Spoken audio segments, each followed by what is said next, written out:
Harriman City Planning Commission meeting for this Wednesday, June 5th. We'll begin with a Pledge of Allegiance that will be led by our own Angie.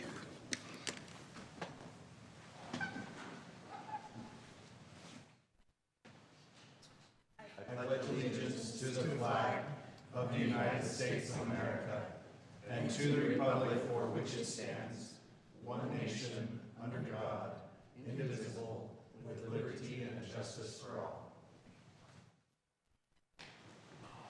All right, thank you. We do have a full quorum tonight. I appreciate everybody being here. Item 3.3, are there any conflicts of interest from anyone on the Planning Commission with any of the agenda items tonight? No. Seeing none, we'll move on to item 3.4, which is the approval of our minutes for both the April 17th and the May 1st Planning Commission meeting.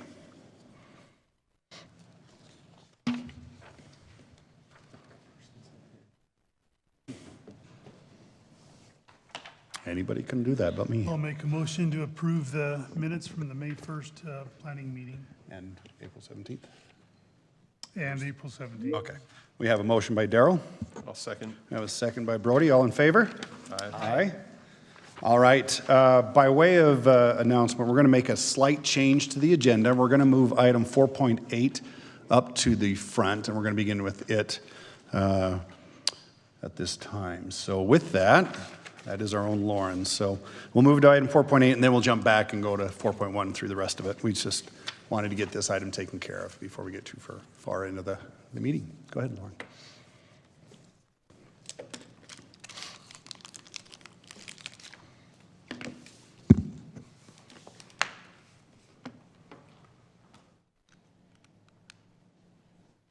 All right, perfect. So we will be discussing a utility substation. This is a conditional use. It's located in the northern part of our city on the Harriman High campus. This is a closer look. You can see where it will be located on the campus, right off of 118th. This is the substation that is being proposed.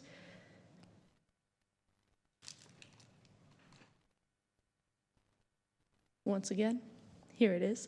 The location, you can see there are a lot of smaller boxes on there to show other utilities in the same area. Here's what it currently looks like and a proposed location, question. Perhaps. There you go. There it is. And then once again, that's the example of what it will look like. We're looking at a tannish color as per the application. Very good. Is that it? Oh, it's just delay on your presentation. It's Sorry. just Not advancing very it's quickly. not working. There we go. Thank you, perfect. So it meets all of our zoning standards and conditional use standards, and our engineering team also does not have any concerns. Finally, we recommend approval with the following conditions. One is that color that was discussed, making sure it's a neutral color, and the second is having a 2-foot space from the back of sidewalk or being in line with those other utilities that you saw. Whichever one is greater, we want to make sure that there's a safe walking area, especially because it's on campus. Very good. Any questions for Lauren? No. Okay. I don't know if the applicant is here. If you want to, is there any additional information you want to provide? Okay, that's totally fine. All right, very good. Any discussion from Planning Commission or any thoughts or a motion? I'm ready. It's pretty straightforward. Go ahead. Go ahead, Brody. All right. Yeah, looks like it's being placed where it should with everything else. So I'll make a motion to approve item 4.8 with staff's 3 recommendations. Okay, we have a motion by Brody. I'll second. Second by Preston. We'll go ahead and call for a vote. Jackson?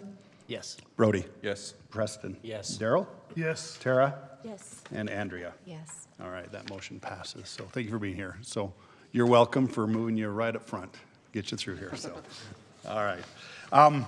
Before we jump back and get to item 4.1, the next 4 items on the agenda are up for a public hearing. So I wanted to just read quickly the Harriman City Public Comment Policy and Procedure before we get into these public hearings. The purpose of the public comment is to allow citizens to address items on the agenda. Citizens requesting to address the commission will be asked to complete a written comment form and present it to the city recorder. In general, the chair will allow an individual 3 minutes to address the commission, and a spokesperson recognized as representing a group in attendance may be allowed up to 5 minutes. This policy applies to all public hearings. So with that, we'll move on to item 4.1. Michael.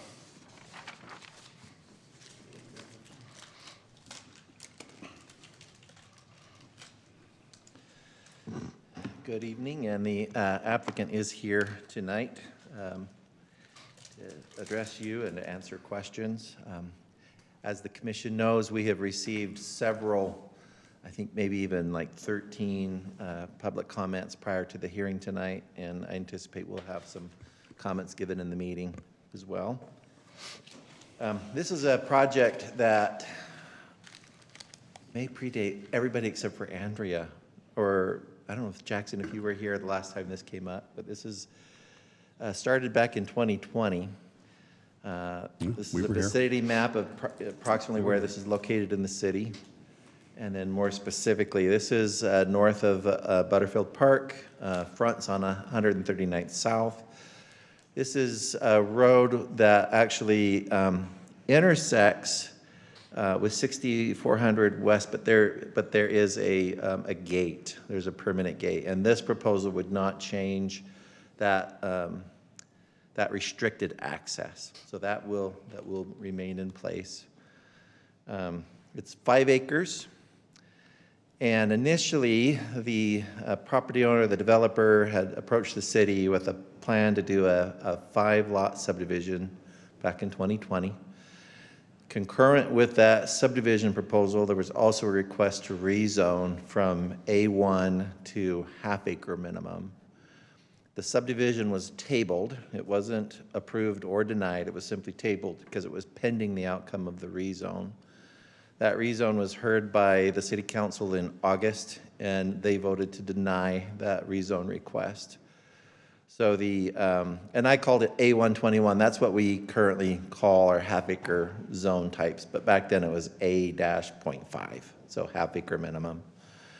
One of the issues that came up through the public comment process was a frustration, a concern, a desire by some, perhaps most of the residents of this neighborhood, that they did not want to see more kind of traditional suburban public improvements, high back curb, gutter, that type of a thing.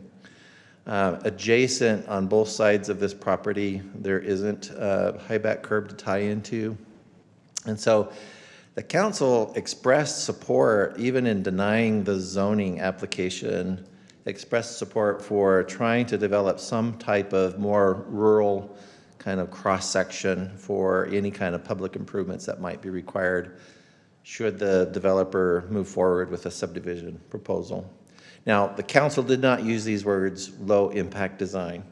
Since this was presented to the council in 2020, though, that has been a more common description of when you're trying to you control stormwater, for example, with swales instead of curb and gutter and other things. So that's just kind of the general approach that the city can now opt to use in some scenarios when doing subdivision review. So following that denial by the council, staff and the applicant's engineer, we periodically exchanged ideas, looked at different options for redesigning the project that would comply with the A1 zone.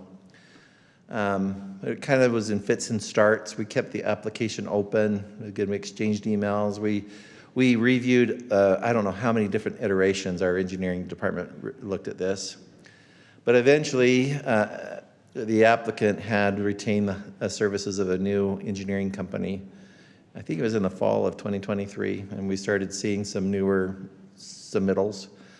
And then in the spring, our city engineer said, okay, we've worked through our issues. We feel comfortable making a recommendation to the Planning Commission for approval of a 3-lot subdivision, excluding the one existing home that would remain on the property. with about 1.7 acres. As you can see in your packet, the proposal for a preliminary plat. Lots 1 and 3 have frontage on 139th South. Those are the 2 lots that would require additional right-of-way dedication to the city. And under the current proposal, that right-of-way dedication would take the 1 acre, currently the 1 acre lot size, and reduce it down to, maybe 80% or so of its required size. Anyway, so we've prepared for this meeting. We've sent out public hearing notices. This was the 5-acre proposal. Again, when the developer was thinking, let's try and see if the council would be willing to approve a half-acre minimum. Obviously, some lots are bigger. We talked about doing a cul-de-sac, a traditional full street. But after the rezone failed, and again, respecting the comments from the public of, we really like to see something that feels a little more like a country lane or a rural kind of design. At least that was reflected in some of the public comments before the council. There's been an effort in order to do this project and maybe simplify that roadway, that access point. The developer decided to opt for a flag lot. So lot number 2 is a large flag lot. That's the access lane for this potential new home. Lots 1 and 3, again, have frontage on 139th. And then the existing home would be accessed via a private easement, just a separate easement. The main concern we've been hearing, and you've been hearing as you've received these emails, is whether or not the dedication of the right-of-way and thereby reducing the lot size below the 1 acre minimum that's typically required in the A1 zone. Now, there was a question from the developer, well, do we have to do the dedication now for the right-of-way, especially since they're not doing traditional, curb gutter public improvements? But this is a section from the city code, and I apologize, I did not quote this in your staff report. That question kind of came up over the last couple of days in talking with the applicant. But this is a statement from the code where it says, when development is proposed, the applicant shall dedicate and improve any street or portion thereof which is planned, And that's typical. So there is a city requirement to do that now as part of the subdivision application, not to defer that.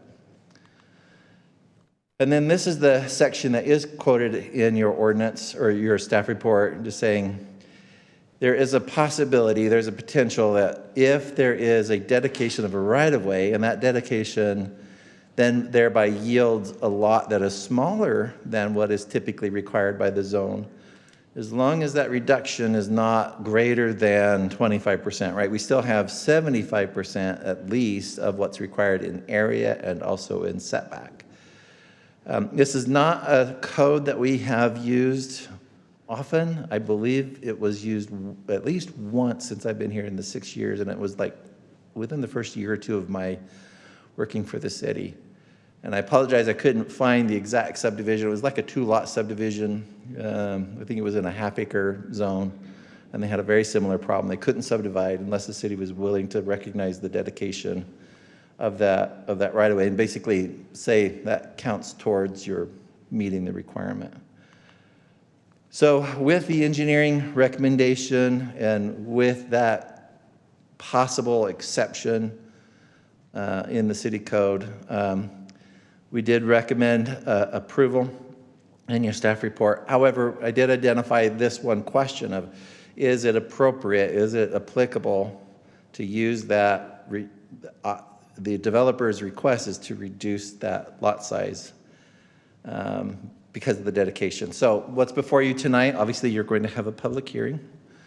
Your options are, as always, to approve the proposal as it was submitted to you. Approve the proposal with conditions. Now we have some pretty generic conditions in your staff report. As you know, this is a preliminary plat approval. The applicant then has to submit a final application where we basically work through all the construction level details of the subdivision plan and the actual plat that gets recorded with the county. So there's still more work to be done. There'll be other minor adjustments to the proposal. So there are some conditions on there.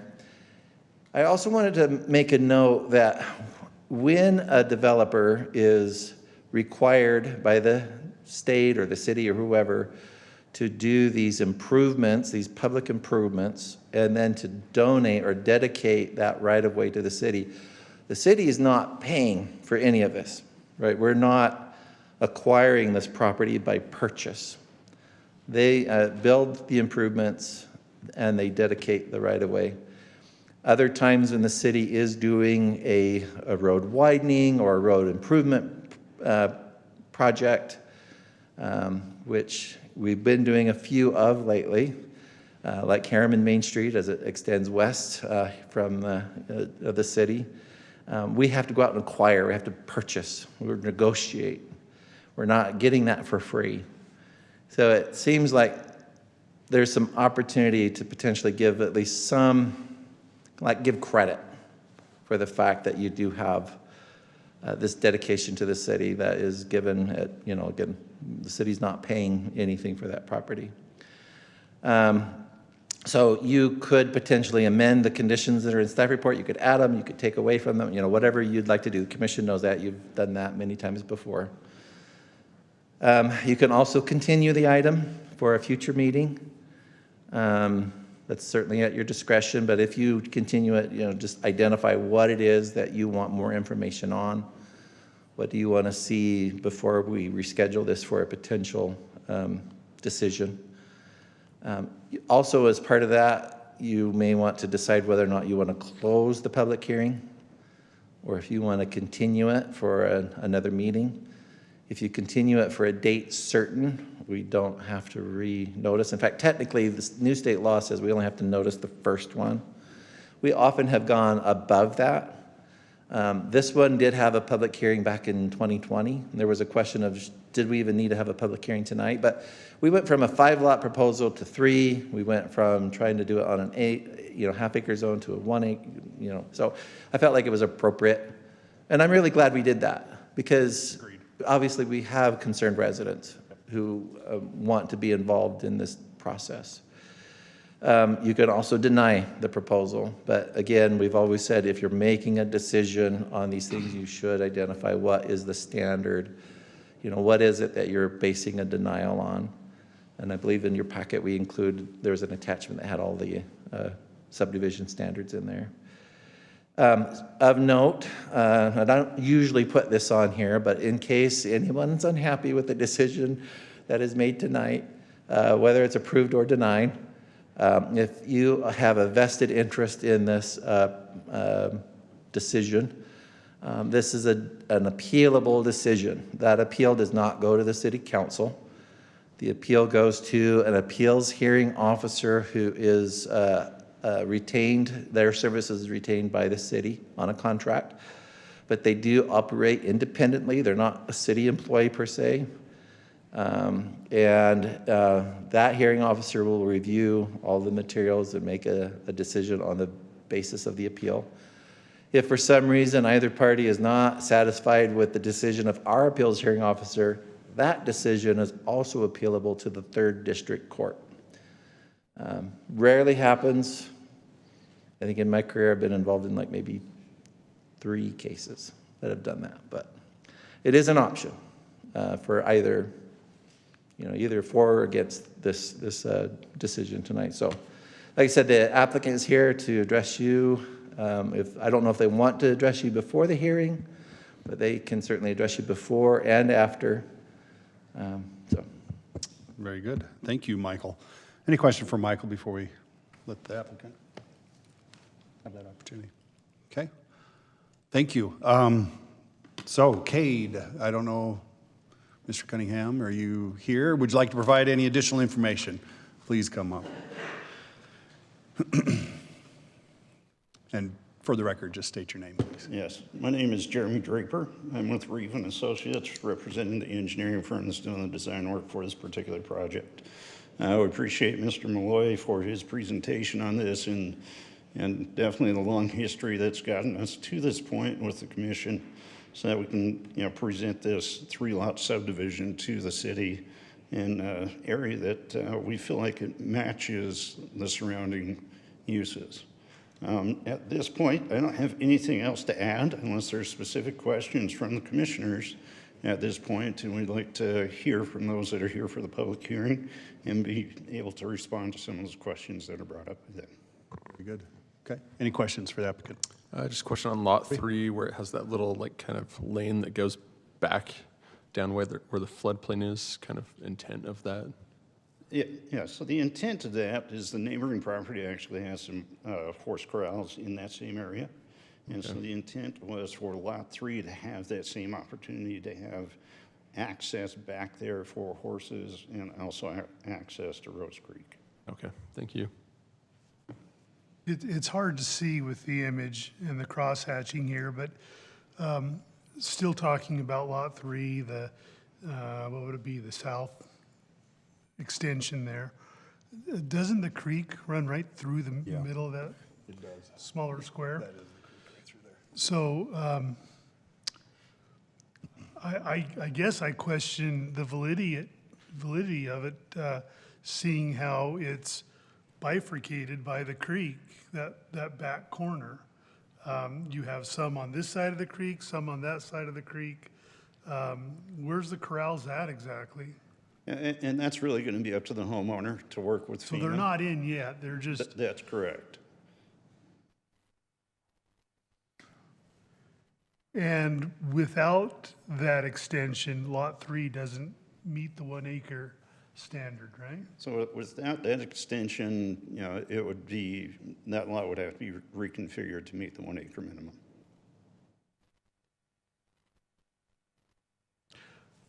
Okay. One other question on Lot 2. Again, in the far back, you have the creek easement, the crosshatched area, and then there's a piece of land south of the creek that's not encumbered by the easement, that's open for Lot 2 to, Yeah, you're talking the floodplain. The hatching's the floodplain. okay, the floodplain. Floodplain, right. Okay. Yeah. Is there a means to cross that, to give him access across the creek? Yeah, at this point, there's not means for them to cross the creek. They can definitely work with the city and also with FEMA to create a bridge to provide that crossing. And this situation happens on several of the parcels neighboring this area where that creek does bifurcate their lots. And so they do have, basically frontage on both sides of the creek that is usable, provided that they can get across the creek. Yeah, it just seems like maybe we're creating an issue for maintenance back there. It's going to be hard to keep the weeds down. I guess you can get a couple goats or something, but it's going to be hard to keep the weeds down to maintain those areas south of the creek. And to be fair to your point, that's an existing condition that is there with this existing 5 acre lot. Yeah. And with several of the lots that are both east and west of this parcel. Because it's all natural anyway right now. Correct. Yeah. But it's not in a subdivision right now. Well, it is part of a 1-lot subdivision right now. But, yeah. Okay, any Thank other you. questions for Jeremy? All right, thank you. Thank you. Yeah, there'll be an opportunity after the public hearing if you'd like to come up.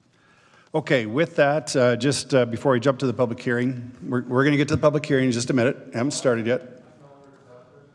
Oh, yeah. You're a part of the applicant as well? Okay, please come forward. And state your name too, please. Travis Cunningham, and so I'm also the applicant. I currently live there in the existing home. Okay. And so I also, the purpose of this is to be able to build a home in this subdivision and live there. And so I just kind of wanted to talk to you guys a little bit about your concerns with these back pieces. So I have talked to FEMA previously about the floodplain that has been reduced for newer subdivisions above 6,400 and also below Mirabella, where they have reduced the floodplain more or less to about 15 feet on both sides of the creek for people that are doing new construction. And so I'm not necessarily looking to do that to build back there, but I'm looking to do that to maybe contain portions of this creek to be able to make the available land that's on the property a little bit more useful. Where the creek crosses under 6,400 South and goes back under Mirabella, it's just contained through a 6-foot culvert. And so if it's something that works with FEMA, that's what we would look to do in that area for that tail on Lot 3, is to be able to contain that section of the creek with something that FEMA would approve, so that people could go back there and have, an extra animal pasture or more room for animals to roam up and down that fence line. If you kind of look, I don't know if you could really tell, but on the up above at the top of the page where it says Lee subdivision Lot 3, to where the crosshatch on the floodplain ends, that section of the crosshatch, that area is where the neighbor to the west does have a lower horse corral with fencing and stuff. And so the idea of that was to look at something that we could do through the help of FEMA at that same area and make that area a little bit more usable. And then I just wanted to clarify the sliver in the back on Lot 2. It's just not crosshatched because there's no floodplain in that area. And so it does drop down to the creek and raise back up. The city does have an existing fence back there. And so that's just kind of the thought with the floodplain, is to work with FEMA for a possible reduction, but more of just maybe a possible containment, similar to how something legal that they do on the road, just to get across there and have some more space for possible animals. So it sounds like you want to be able to have, as you're developing these, it sounds like you want to be able to work within the existing floodplain mapping. Yes. Yeah. But Yep. there is obviously an opportunity to Yes, and so there will potentially be, reduce that. exactly. So there will be an application and put into FEMA to see what can be, done to either reduce the floodplain or make that part down there usable for animals, not to construct buildings, not to have a garage. Right. The quote-unquote lane that goes down the side isn't a vehicular lane. It would just be a walking lane or an area for an animal to, to ride your horseback or go back and forth. And so, when we submitted the subdivision originally a couple years ago, it was directly after I had bought the property, and so we were kind of felt instructed at that time to mirror Ken Cove across the street and do the curb and gutters and a lot of those things, and that's what was presented. And so after we had heard the neighbors' concerns, we decided to honor them and try and come up with something that worked for everybody in the subdivision. And so I know the city at the time had mentioned that they wanted the back half to stay rural, so the view from Butterfield Park was still the rural undeveloped stuff. And so that's kind of why we're more or less getting choked out with how far we could build a new home down that backside, because we're trying to honor that request of the city to keep that visual area from Butterfield Park, that hillside, try and keep that rural with the same. There won't be any improvements on the front. It'll pretty much stay how it is, similar to that side of the street. Directly across the street, there is curb and gutter, sidewalk and improvements. Where 139 starts at the bottom of the street, there's also some new homes with curb and gutter. And so we're just trying to do something that kind of works for everybody in the neighborhood and on that street. The other obstacle that we have is that the property wasn't subdivided 25 years ago like a lot of the houses next to us. So a lot of the homes that, and I don't know if we could go back to Michael's first aerial image. It kind of looks like this one. If you kind of step back and look at it, every property alongside this 5-acre property, you can see how they're all kind of quadrants of 4, even across the street on both sides. And so these quadrants of 4 1-acre lots all originated from an original 5-acre piece. There's a lot of lots in that area that are puzzle pieced. There's a lot of lots in that area that are more or less, if you go directly across the street and then to the left, and then also to the right of the subject property, you can see a couple parcels that have been split into 4 quadrants. A lot of those people were able to do that because they don't have the same requirements that we have today. They don't have to have a 25-foot wide access road. They don't have to have a fire truck turnaround. They don't have to have a hydrant. They don't have to have a lot of the requirements that were used today. And so I do feel that like a lot of these existing neighbors wouldn't be able to, develop their property the same way today with the requirements that we're trying to work around. So I feel like what we've kind of presented is, the best that we can do with the property that we have. We're trying to be compliant with the city regulations, also honoring a lot of the neighbors' concerns, and then trying to answer all the, correct all the issues that we had from the first subdivision that we had submitted a few years ago, so. Very good. Any questions for Travis? Not this time. Thank you. Thank you. Appreciate you coming up. All right. Now I think we're ready for the public hearings. But before we get started, as mentioned, we did receive multiple comments prior to this meeting. We have reviewed those. Those will be a part of the record for tonight as well. If those individuals have made the comments, if they want to go ahead and repeat it, if they're here, that by all means, you're welcome to do so, but we have heard and have read those comments as well. So with that, I will go ahead and open up the public hearing at this time. If there's anybody who'd like to address us, please come forward, state your name, and you have 3 minutes, as mentioned before.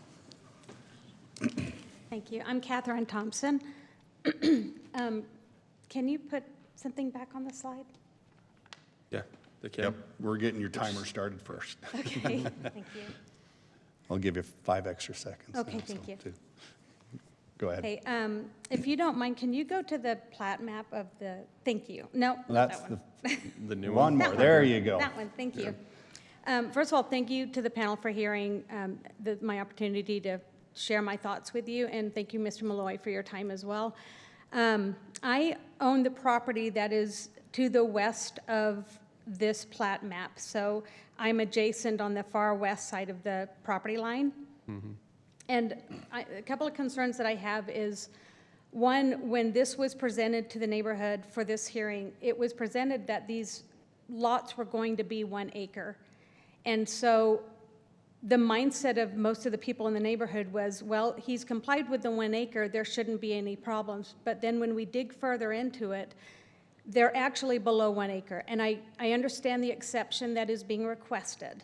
We're by no means trying to stop what he's trying to do and prevent the division of this property from happening. But an exception is being requested when there are alternate options to make it so that every one of these 4 lots can accommodate 1 or more acres.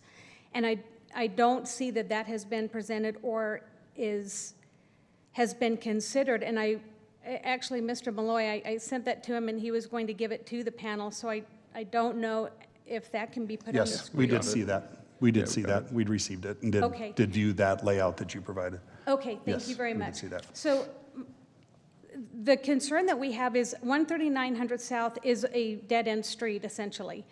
And if an exception is made when there are reasonable options to avoid the exception, then the past denials that have taken place on our street for other homeowners and landowners on that street to develop below 1 acre is going to be, it's going to cause us to have more traffic and more congestion on a road that cannot handle that kind of population. Multiple people have tried to subdivide their property and have been declined because of that 1 acre rule. And we're trying to enforce that to stay consistent on that road so that we can keep the environment that we have. We all have horses, we've got kids that ride on that road. We don't want to have a large congestion of homes. So for an exception to be made when there are options to accommodate that 1 acre parcel, it stays consistent with the decisions that have been made in the past with other homeowners. Is that my time up? Give you 10 more seconds. Took a minute. Okay. But yeah, go ahead and wrap up your thought. In closing, the other concern that I have is on that long strip that goes alongside my property line that takes back to that 0.2 acres, what that gerrymandering is doing to Lot 3, it's essentially making that front lot a 0.6 of an acre. And then that strip is accounted for a good portion of it, and then there's about approximately 0.2 that goes in the back. For anybody to access that, a homeowner of Lot 3, if they access that walkway, which is only 10 feet, whether it be by horse, motorcycle, four-wheeler, whatever, to get back to their back property, that's a huge risk for myself and the homeowner behind me who literally have horses along that fence line. But Lot 3 has no choice because they're forced on that property line in order to access that back property. My other concern is the fact that in order for somebody to get back there, if they build a barn or hay storage, or they go back there to mow and the spark hits and there's a fire caused because of that, we've eliminated any potential access for any emergency vehicle to get back there because it's only a 10-foot wide right-of-way.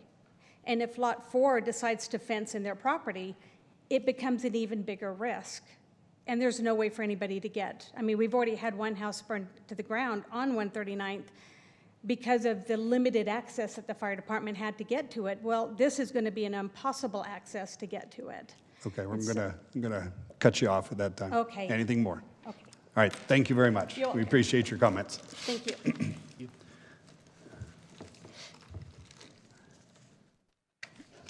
Hi. I have my comment form. Can I give it to you after? Yes, Okay. and it'll go over here. Okay. I'm Angie. Jane Yep. Atkinson. I just had to make a couple of quick comments. We were here for all of the meetings in 2020, and it seems like they're offering this concession about curb and gutter. That was not our main concern. That was kind of a sideline that we really wanted to keep the country-esque road.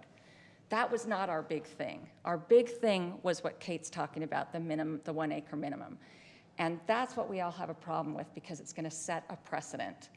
And, you know, they've talked about this exemption. I mean, it kind of, I believe Mr. Malloy said you haven't used that maybe one other time. It seems like it was just sort of made as an exception so he could build there. He knew when he bought the property it didn't meet the requirements of what he wanted to build there. So now we're making him this exemption to say that they're an acre when they're really not. And that's not fair to all the other landowners who were denied the opportunity or, you know, they wanted to subdivide as well. So our big thing is the 1 acre minimum. We could, you know, the curb and gutter, that actually saves the city money and the developer. I mean, we could live without curb and gutter. We really would prefer the 1 acre minimum.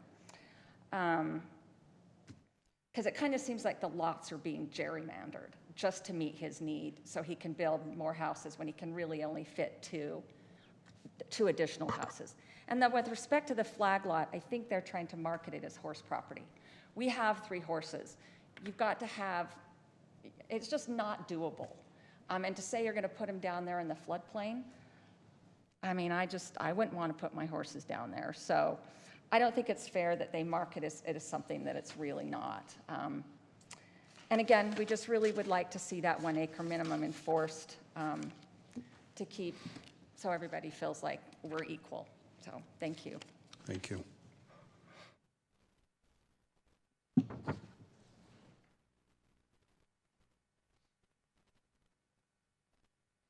Put my thing in the basket, so.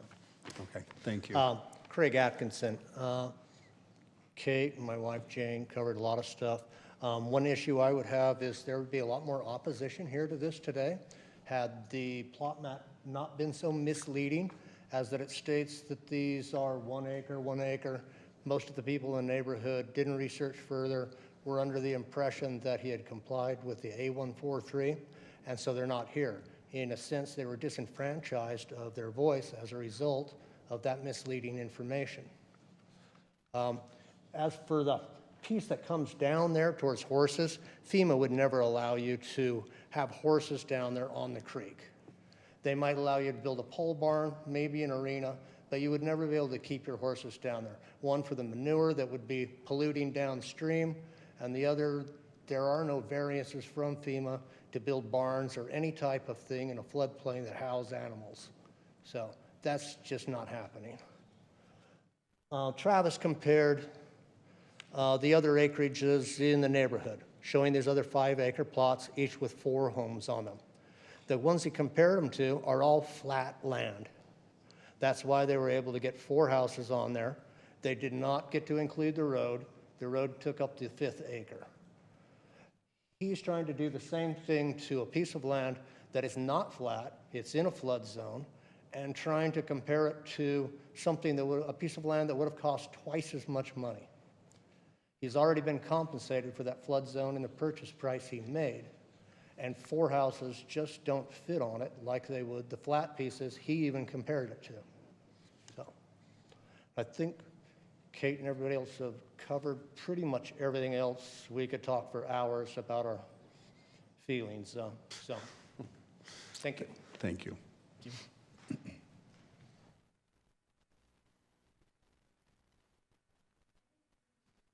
Oh, you can do that later. That's fine. Yeah, you can do that. That'll work. That'll work too. Thank you. Hi, my name is Jacob Evans. I live across the street of 139th from the proposed property. I think we can all understand this is a unique property to divide and to split up due to the floodplains there. The property is just adjacent to it to the east is the same situation, and they have divided it. They have up front a 1/4 acre home with lot that has a flagged lot strip going back to the back within a 1 acre parcel in the back. And that property is just adjacent to them to the east. They've been patient with this property for the last 4 years. And it's for what he has to work with, I think he has a reasonable thing. I know they've gone through, I've talked with Mr. Cunningham several times, and he has gone through several different renderings of this to try to accommodate this. And he is the only 5-acre lot left in the area. Everybody else has been able to develop due to new city ordinances, as Mr. Cunningham's described.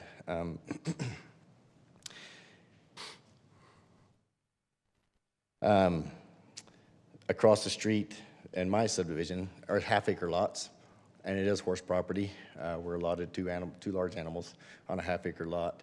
And so I don't have any qualms or problems with this development. I think if anything, it'll enhance the area. And what he's proposed here is the best that he has to work with. There are properties to the east and to the arena there's an arena just to the west of it, and then to the east of it, there are culverts that FEMA has approved to be able to access to the other side of the creek. On 2 properties, there's some homes built up on the hill that have a culvert going across, and then the property just adjacent to the east, like I say, they have the house up front with the lot down below, and it's just a trail that goes down to access that 1-acre lot in the back. So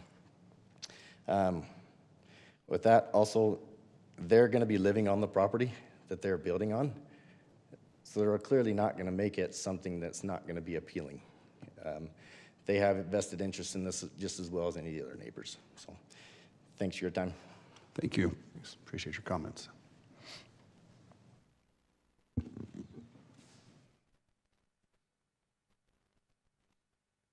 Hello, excuse me. Hello, my name is Laurel Price. I live directly northeast of this piece of property, and I rise in favor of this project.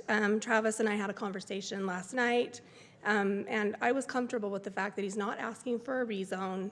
The last time they came before you as the Planning Commission, they were asking for a rezone, and they are not this time. This project does fit in our area. There's not going to be any required improvements on 139th with curb and gutter. I appreciated that so that it's consistent with the rest of the road. This version really does, I think, accentuate our community. There are projects directly to the east of me and directly of the west to me that are half-acre minimums. And so there has been projects approved in this area.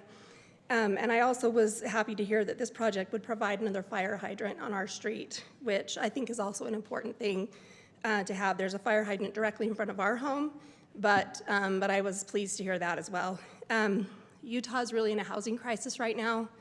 What we need is more supply, more places for people to have homes. I am completely in favor of this project. I think it will fit in well, and I just wanted to share those thoughts. Thank you very much. Thank you.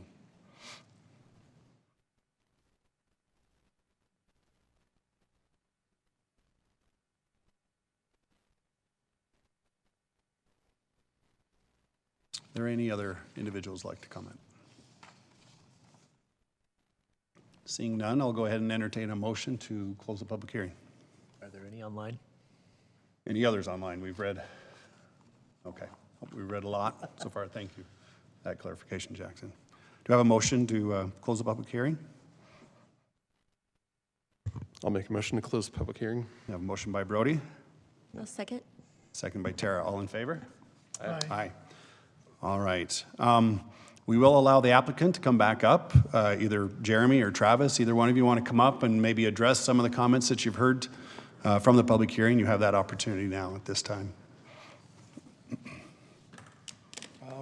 I just wanted to just address the shape of Lot 3 one more time. We could go to that on the figure, on the presentation. That'd be great. Thank you. So even though it's not your traditional lot shape, the purpose of the space in the back is just more space for a physical animal to go and wander. It's not for storage of animals. It's not for construction. It's not for pole barns. It's not for anything that would cause a fire hazard or an incident. And so, a lot of houses in the neighborhood have, smaller, horse corrals, whether they're a 1 acre lot or a half-acre lot. And so it's just giving more room, if you are a horse person and want to use it, that you can, have more room to take your animal. And then I also just wanted to bring up the fact that on this 139, it is a dead-end street. There's 26 homes on the street, and 6 of those homes already are zoned for 0.5 acres. So there is homes in this area that already are below the 1 acre zoning that do have improvements and that are still agriculture property. And so having these lots the size that they are, they're not actually deterring to what the actual residency is on the street currently. It's not going to be the first lot that's not a complete 1 acre post dedication. So there is 6 homes with frontage already that have been reduced to 0.5 acres. So, thank you. Jeremy, any? Yeah, I just want to take a couple seconds here just to address some of the comments about FEMA in this area. This particular area is referred to as an unnumbered A zone. So there's no base flood elevations associated with this. FEMA says, yeah, if there's Rose Creek right there, we know it's possible to flood. We don't know what the extents are. And so that's why they do have this wide swath through here. And it's mentioned, both upstream and downstream of this, there are culverts that contain those floods. And so, if the homeowners do wish to cross that creek, we can definitely file the appropriate applications with FEMA to make sure that that happens. And then any of the homes in those areas or on those lots would have to file elevation certificates with the city to verify that they are above the base flood elevation or any known flooding elevations to make sure that they are safe in the event of a flood. So. Thank you. There was a comment about animals being able to roam in the floodplain? You want to address that? I don't know enough about FEMA. Is that allowed or not, or? It is allowed, and it's Okay. actually very common that those low-lying river floodplains are actually farms. So you look at anything that's outside of the city, outside of these urban, rural areas, those farmlands are in the floodplains. And so that's where they do run cattle, they run horses, and so it's very common. The only thing that FEMA cares about is if something is there considered a structure that could cause property damage. That's what their main concern is. Or embankment that may be placed there that would impact the Correct. routing of the floodplain as well. Okay, thank you for that clarification. Any other? Okay, thank you. Appreciate your time and clarification. All right, with that, we'll turn it over to the discussion for Planning Commission for consideration on this matter. Any discussion?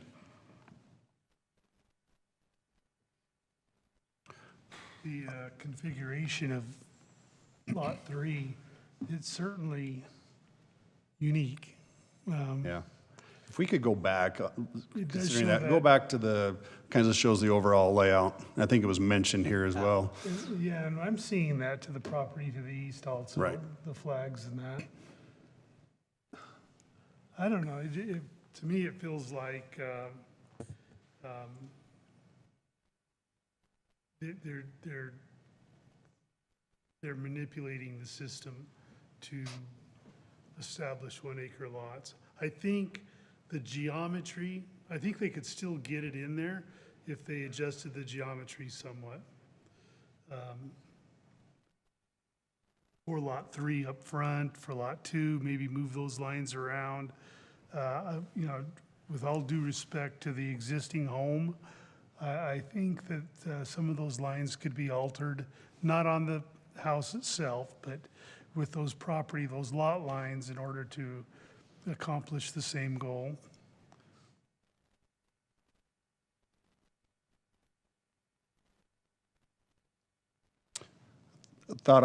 You want, Michael? You want me to? When you complete maybe this Okay. discussion, yeah. No, I was just gonna, the other thought I'm having, right? It's a 4 lots on 5 acres, regardless of how they're positioned or whatnot. You're not, arranged out there. You're not gonna get more than 4 lots on here, right? You're not, 4 lots is really, so from a traffic or, an impact that away, I don't see, it's not gonna be any different if you reconfigure the lots a little bit. So it looks like it is a little funny the way that Lot 3 is shaped. There is a precedence looking to the east. But again, it's, whoever buys Lot 3, they're gonna know what they're getting as well, because it's gonna be platted this way. Personally, and then getting back to, there was comments about allowing a variance or whatever you wanted to call it for the dedication, the post-dedication acreage, or pre-dedication being the 1 acre or not. That, I don't know if it's a variance per se. That's actually allowed in the code. I don't see it being a variance. It's actually written in the code and allowed to do so that way. So the term variance, or, I think is maybe not quite the right term there, because it is allowed. It's an allowance, right? It's not a variance, it's an allowance within the code. Michael, go ahead. So as I mentioned in our work meeting, this is an unusual request. Yes, if I recall correctly, we have used this at least one time since my tenure. But, the question is it applicable? That provision, 10.6.9. The heading for that chapter, it says, the purpose of this chapter is to establish regulations governing legally established uses, structures, lots, and other circumstances that do not conform to applicable requirements of this title. And I believe the applicant is saying, okay, obviously having property line extend to the middle of the right-of-way is not, doesn't conform per se, and they're correcting that with the dedication. But, the issue is, does this section of the code apply after lots are already created, or can it be concurrent, with the platting of this lot? We've talked about it with the attorney's office, and it's a little, I don't know. If the more cautious response would be, this is for an existing condition, they're actually creating the condition, right?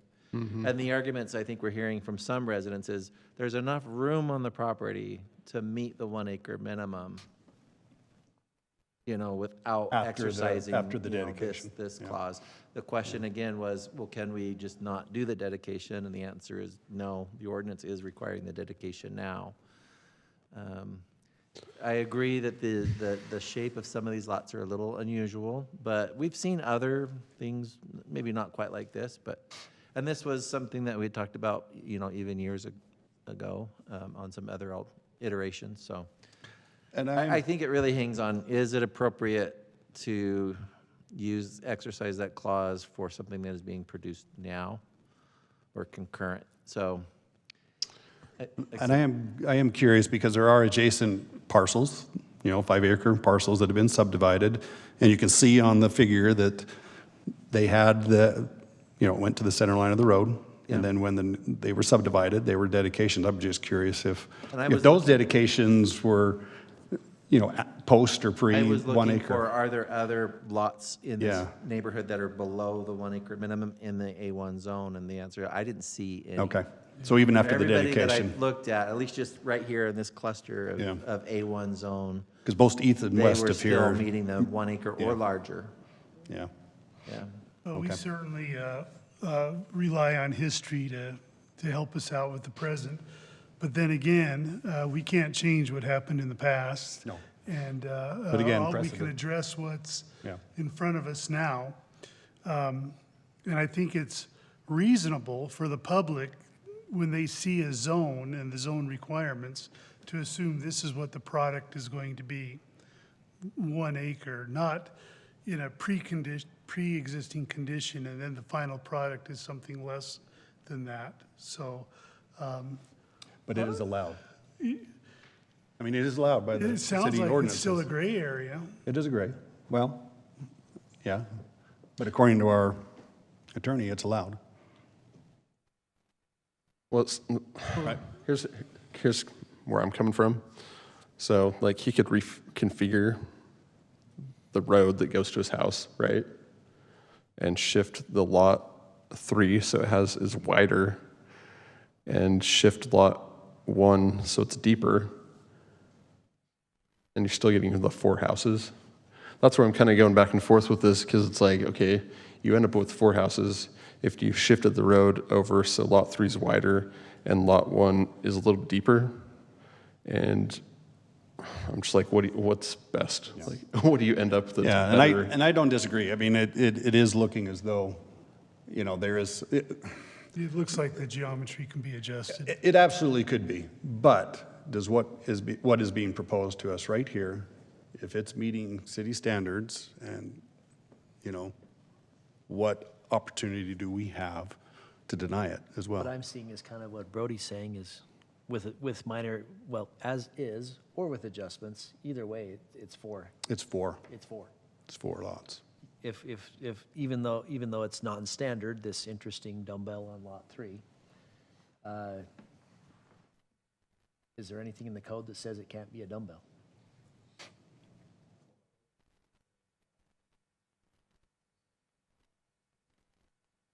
Over %.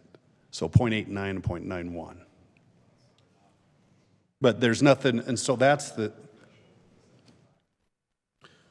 for the dedication, the post-dedication discussion that we're having about. But the But I'm thinking shape even of beyond the the lot, there's nothing in our city code or standards that would prohibit lot 3 from being that shape, right? There's nothing. We have, typically, we want to see the side lot lines be near perpendicular to the right-of-way, but after that frontage is satisfied, yeah, you could see unusual lot shapes. Yeah. It doesn't have to extend perfectly parallel to the rear property line. And I guess that's my point, as I'm looking at this, and I won't be voting tonight unless there's a tie. But anyhow, if there's nothing here that's against city standards or codes, Let me make sure. What do we, and I agree, we need to make sure that that is the case, but we don't have a right to deny this unless there is. Let me ask Matthew, Right. just so I understand this. The 30-foot frontage that's being dedicated can be included in the square footage of the finished lots, even though it doesn't belong to the lot owner. It's being dedicated, right? So title fee simple still belongs to the owners of Lot 2 and Lot 3, or Lot Or 1 1 and 3. 1 and 3. No, once it's dedicated. The street is being dedicated, so it will no longer be a part of Lot 1 and 3. Correct? Then When it's how all can said you and done. include that in From the square ordinance, footage? though. Well, We're requiring the dedication. I hear you. Well, that's, yeah, I think I've that's been why. doing right away for a lot I of know. years. I'll make a comment on it. I don't love the precedents that utilizing this code in this way would set. I would be concerned about other developers manipulating that code. However, it is the code. The little flag lot thing, look, it could be worse, frankly. You could really manipulate lot lines all day long to get an acre and be like, yep, it qualifies, and we would have zero right to say no off of that. So I think that it makes sense that they're trying to do this pasture. Whether or not that actually comes to fruition, who knows? I don't know. I don't think, if the commission were to make a condition of approval saying that all lots have to be 1 acre after dedication, we would probably not cure the irregular lot shape. Right. But I think there is some basis, interpretation to be made, a decision to be made, that exception or that non-conform, how to deal with dedication could be applied to only to a pre-existing condition, not a lot that's being created at the plat. That's the question. Kind of what I think is right. Like, I know we've done it once, but it is unusual, but So is this like we don't 510? have to do the wrong thing a second time, right? So the 5 acres on this I lot don't know. goes to the center line now then, Right, right? it goes to the center line, right? To make it a 5-acre lot. Right. So, but we have essentially, when we're all said and done, you have 4 homes on 5 acres. So there should be a way to get the right dimensions. So why wasn't this dedicated when the road went in initially? It was the county at the time, wasn't it? Yeah. Like, Have why to ask wasn't the that county on taken that one. back? Probably county. Yeah. Yeah, I think the only thing that makes it problematic is the location of the existing home. I mean, if it was moved back a little bit, but you can't change that, we Right. can't alter that. So, to me, we have to work around those conditions. And, again, with all due respect, I get when different municipalities and different governing agencies have a condition like this, that dedication removes it from fee simple ownership. Agreed. Yeah. No, I agree with everything you're saying. I just wonder if we have, Well, for me, like, we can what deny we it. see with other subdivisions, right? They dedicate that amount of their property to the city for the roads, and then they have to meet the 1/4 acre, 10,000 square foot lot sizes. Like, that's typically what we see. I mean, when I look at this, I think they're gonna get 4 houses, because that little dumbbell part they could make it bigger. If they lose that 30-foot frontage to road dedication, they can just make that little piece bigger, and it still meets the 1 acre, and then, Again, Yeah, we and can, then- the and lot then the lot sizes line can for all lot- change. yeah, lot line for lot 1 can be shifted back, and maybe they don't get their 3-car garage. Maybe it's a different house configuration that would go in there.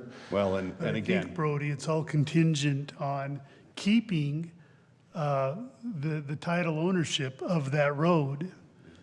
Because you remove out 30 feet by that full distance of the road, you're not going to have your 5 acres. You could still possibly work it in there, but it'd be tighter. Yeah. So they're almost banking on the idea that they keep the title to that So road. let me play with this a minute, kind of along the lines of what Brody's saying. If you were to not count the dedicated space in the front, so they come back to us in a few months and they say, oh, look, we've taken that space that we can't have in front, we're just gonna add it to the pasture in the back. Right. Yep. Well, then they shift lot 1 Well, yeah, back. but then lot 3's even, is functionally the same. Yeah. It is. It would technically. And lot 1 line would have. Technically be smaller up front, but functionally the same. And Those are the they gross could and net still, they don't want to do it, and that's why I asked the question about the FEMA floodplain. Right now, it's where it is. Yeah. They could technically tighten up the floodplain and make Lot 2 more Yes. developable as That's well. true. They don't want to do that at this time, but again, that's, to Well, allow they Lot could reduce 2 the size of the house that they just have shown there. or. They meet I the mean, setbacks if they have to kick it Yeah, back. there's lots of, again, it gets back to, they're going to have 4 lots regardless. 4 lots. They're going to have 4 lots. Yeah. Yeah. But for me, And I- like being and I agree with consistent what with you're what we've saying done about the before. fee title and What and the size is the dedication. pasture in the back? Yeah. Well, And I'm do it, and then with us, again, it gets back to my point. We are constrained by the codes and the standards within the city. If they are meeting that, can we deny it? Well, and then what, like I said, I'm And, also and I don't know if that, the only issue is really the dedication, right? Post or pre-dedication counting of, But if it's been of done that. before, then legal's gonna. And Going legals, straight to it. legals telling us it's allowed. I know you're a surveyor, so you would question The that. majority of subdivisions Yeah. we see have an owner's dedication. Absolutely. That removes it from the developer's ownership Yeah, Exactly right, and places it into the municipalities. right. which they don't. But yeah, that code, They the- can't use it for their density, right? They're not able to use that for their, I don't know about Density. that. I can't speak to that. I mean, it's not fair to the landowner either. Right now, they're paying taxes on 30 foot of road that they can't physically use. I mean, it cleans up a lot of issues. Well, if we just start requiring that 1 acre just for the sake of it, I mean, they're showing in the code where that exception is, but then, so let's say they do another pasture line for the lot 1 after you shrink everything, and then that goes back to the back. good. And But then, there's ways. I mean, the floodplain, right, that- there's you ways. can manipulate that. The size of the you can do it house on the other side. shown on lot 2 can be manipulated, Right. all that. Does it change, It's all gonna be. does four- it it's change gonna the be four nature of lots, it's this? just No. What do we wanna do? It not does, all. but does it qualify with or without the Probably just dedication? I think based on the code cited, I just think that, yeah, I don't see an argument against it. Well, You're going 0.89, 0.91. That's pretty close to an acre. I know it's not exactly, but you're not changing. But, so you'll accept that variance in the code, but you won't. well, I don't know. It's written there. It's written there. So there's a nonconformity created by public action. So is this considered a public action or is this a private action? Because Well, he's the coming to us to nonconformity develop to it. me is created Maybe by that's the the answer, too. person how they're subdividing it. Yeah. So that's when we rely on legal, on, let Matthew decide on what his thoughts are there. But maybe I do. You got anything you want to mention more about that? No? Yeah, that was my thought.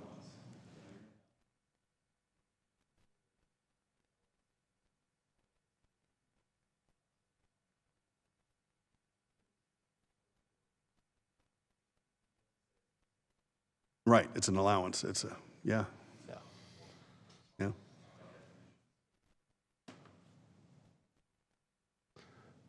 That's where lawyers versus surveyors can come into play. But is it non-conforming because it's on a hill?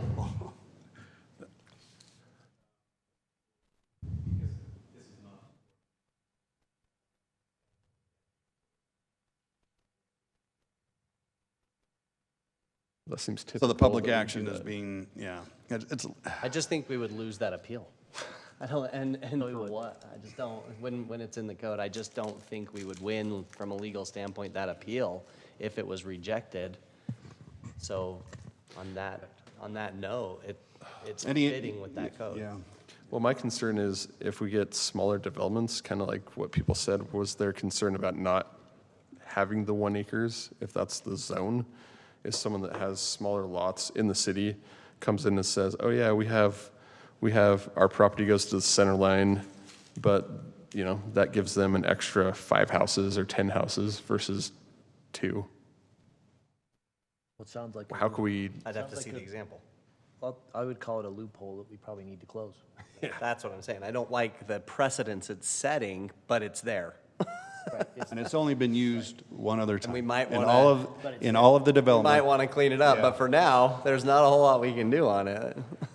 Yeah. well, this is where I'm kind of stuck because they can reconfigure to get 4 lots that are 1 acres after they dedicate the right-of-way.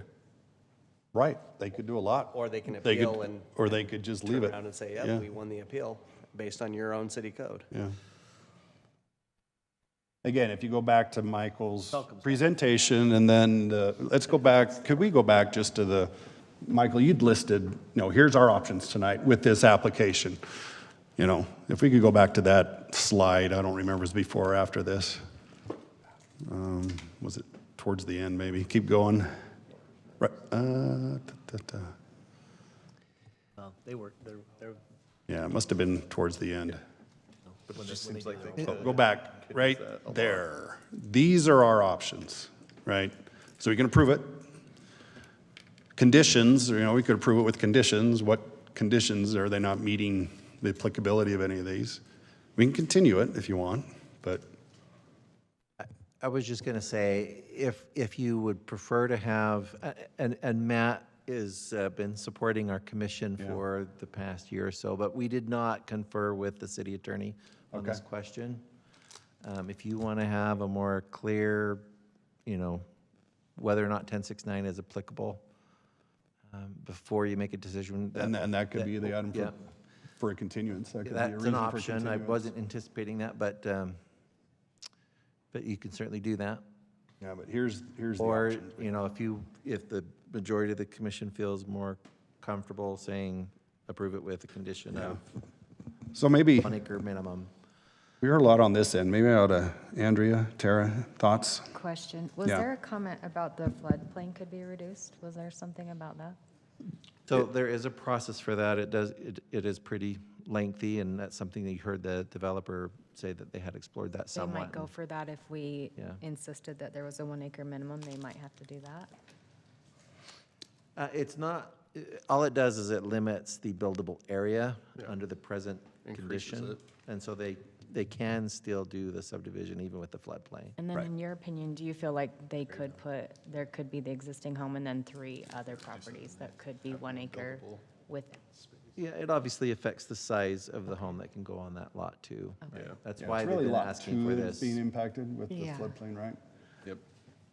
And so I think the thought was, yeah, we could, shift some things, make lot 2 a little smaller. They would have to, if they want to still have that size home that they're looking at, they would have to get a floodplain. Well, we're not here to Map revision. redesign. No. We're just saying it's possible. Yeah, it's possible. Could look a lot worse, though. Like I said, you could have 3 homes on the front that all extend way back, but they've got their 1 acre. Kind of like the lot right next to them? Kind of like, it could be worse. It could be, yeah. Yeah. I'm not sure that's worse, but yeah, you're right. It could happen. Yeah. But again, these are our alternatives for tonight's actions, right? Really, the top 4. The 5th one is just what could happen. I think I would be more for the current configuration if there wasn't the ability to make it comply. Yeah, I'm confused with that, Well, sorry. after the dedication, After the dedication being big 1 still acre do 1 versus. acre lots. Yeah. I agree, we're not denying them a house, they could still fit one. They could still fit the 3 they're proposing, just they've got to reconfigure. And it really is this determine the applicability of City Code 1069. That's really what we're coming down to tonight. Yeah. And so if want to allow folks to continue with progressing their development. But if we need to get some additional input from our city And I attorney, hadn't that really might be a. pushed, I mean, we knew that that was the question, but Yeah. honestly, I wasn't aware that this would be such a concern. Until the we public. received the public Yeah, comment, which sure. I'm glad that we did. Which is exactly why we solicited have these the public hearings. comment right. Absolutely. So we Yeah. could give the attorney's office more time to review this Yeah. and give you their recommendation on that. Yeah, Tara? How much time would that be, and when We could could we have bring it it back at the again? next meeting. I don't think that would be very doable. Darn, I'm not going to be here next meeting. Yeah. I'd like to hear the resolution on it. Anyhow, I would say it's probably good to get that clarified. If it goes, if it stays as is, then it stays as is. If it goes the other way, then it just means the existing lot gets slightly smaller. any other thoughts that way? That's where it's headed. Does everybody agree? That's probably the best thing to do? I think that's the prudent I think so too, because Yeah. my concern is, I'm just surprised we haven't ran into this a lot more with other developments. Where, the way that's like I written. said, if they have smaller zoning, then it's like, oh, we got 5 houses because we subdivided it before we had to Well, and again, I think the key to it dedicate is the public action, and so the interpretation of what that means of a public action. A lot of times when a developer comes in, that's their action on it, and the dedication. You kind of do, whether you realize it or not, every subdivision has an owner's dedication. Yeah. And we're interpreting those differently than we're interpreting this. Yeah. So, I just think that if this is 15 years ago and before there's that road there, I mean, same thing, right? Like we'd be asking for If that it had been road, a and then dirt it's road. the same thing. We probably just thought different. doesn't matter. I mean, this is what we're looking at. Well, right, that's what I'm saying though, is that So- it doesn't matter. All right, so if we are to continue this, the other part of that action would be, or motion would be about public hearing. Well, I would We say wanna- we would leave the public hearing open, but could do further, or we could get further clarification on 1069. Or we could close it. Do we need any more public? I think we heard from the public. We've closed it Oh, that's in the right. meeting. We That's have right. closed it. It's whether or not it needs to be renoticed or not, and I think we've got, I mean, my opinion, we probably heard what we needed to hear from the public. That's why we're at the point that we are. Yeah, I agree. I don't know if we need to have another public hearing in regards to this, because Not sure. we And appreciate. the public are all the neighbors, so Yeah. they have a vested interest. Yeah, and we've heard, and it's in the record, we will be able to go back and refer to those comments, both for and against the development, so. Well, because I see 2 options, kind of, we understand this and we feel comfortable with keeping it as is, and he gets the configuration he wants, or we say, we don't feel like this applies in this particular situation, and he reconfigures it and still gets 4 lots. Right. He's with still gonna 1 get 4 acres. lots, it doesn't matter. Yeah. Yeah, there's still gonna be 4 lots here, it's not changing that. It's just whether or not we get, hammer. it just, whether or not we get the 1 acre post dedication. That's really the question, I think, is what I'm hearing here, is what is the applicability of City Code 1069. Well, to me, it just seems like we don't do that in most instances where we make them dedicate that portion of Correct. the road, and then they don't get to use it as, before they subdivide. So, Well, I think I'm ready. go ahead. If y'all help me with the wording here. Okay, I'll make a motion on item 4.1 to continue the process, allowing for staff, specifically our attorney, to review the City Code 10-6-9 and come up with a definition of the public's dedication. Perfect. Have a I'll motion. second that.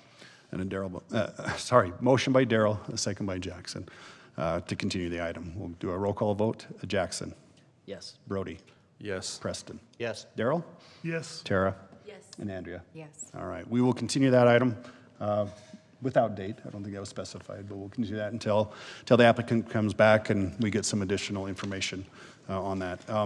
We appreciate everybody being here and your public comments as well. That did provide a lot of input and help for us, so got us to where we are. So with that, we will move on to item 4.2, which is a consideration of a preliminary plat for the Holly's Pond subdivision. Lauren.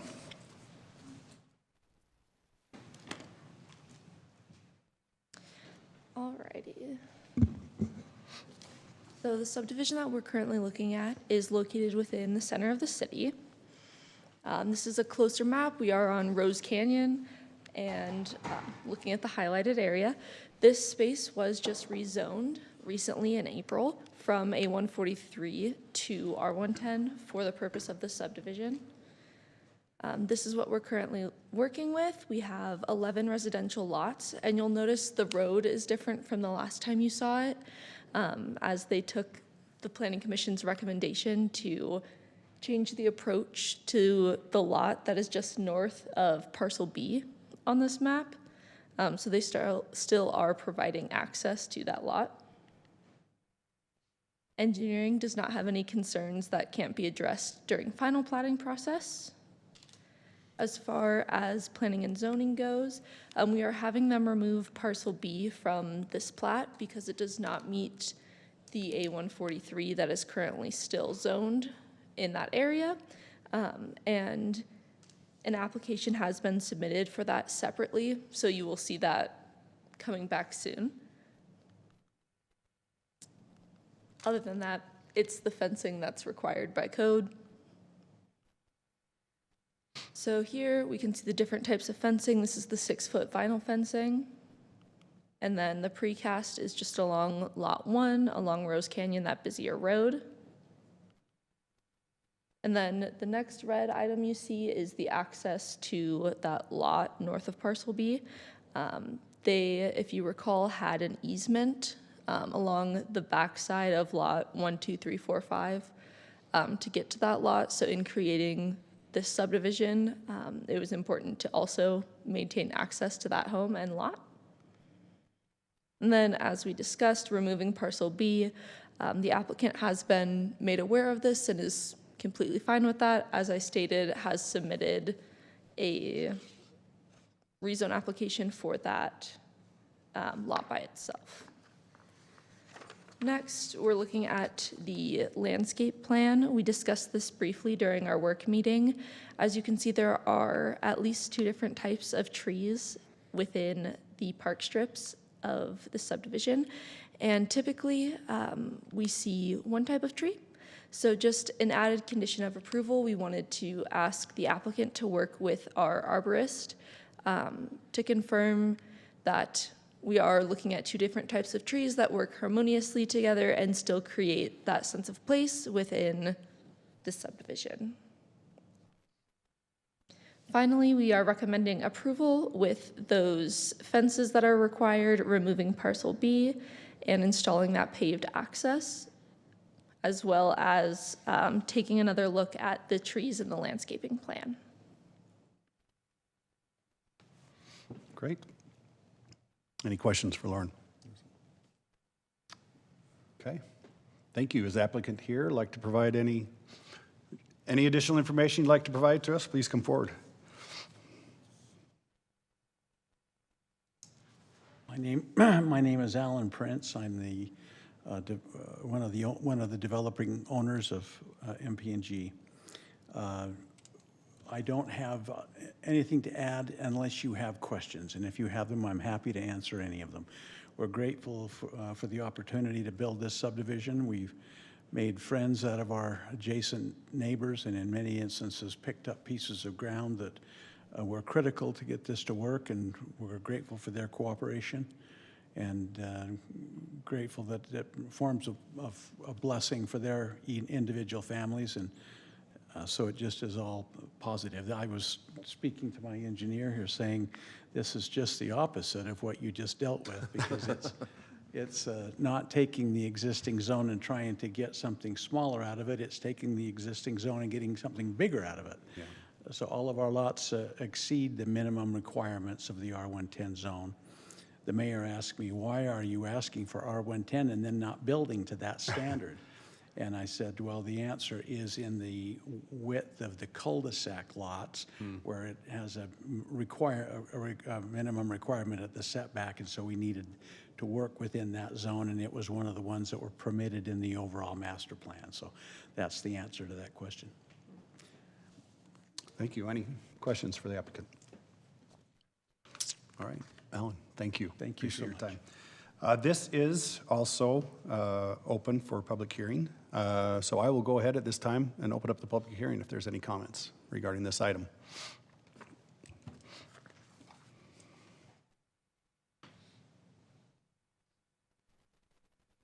Yeah, I'm Craig Bonham, kind of representing the reserve at Sky Ranch that's just across the street. I am amazed. Greg and Alan did an amazing job on this. We wanted to make this work, and we didn't have the foresight and the ability that they did, so I'm very impressed. This is awesome.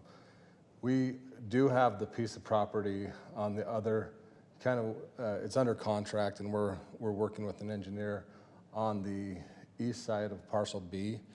And so we just wanted to note that that'll be running into the back of some of our lots. We have lots planned to run along that side, and we're hoping not to have that road go stubbed into our property, or at least to have it dead end from on their side. That's kind of what our wish and our hope is, and what our engineer is planning for us right now. So that's all I have. So you wouldn't have, okay, thank you. All right, yeah, thank you.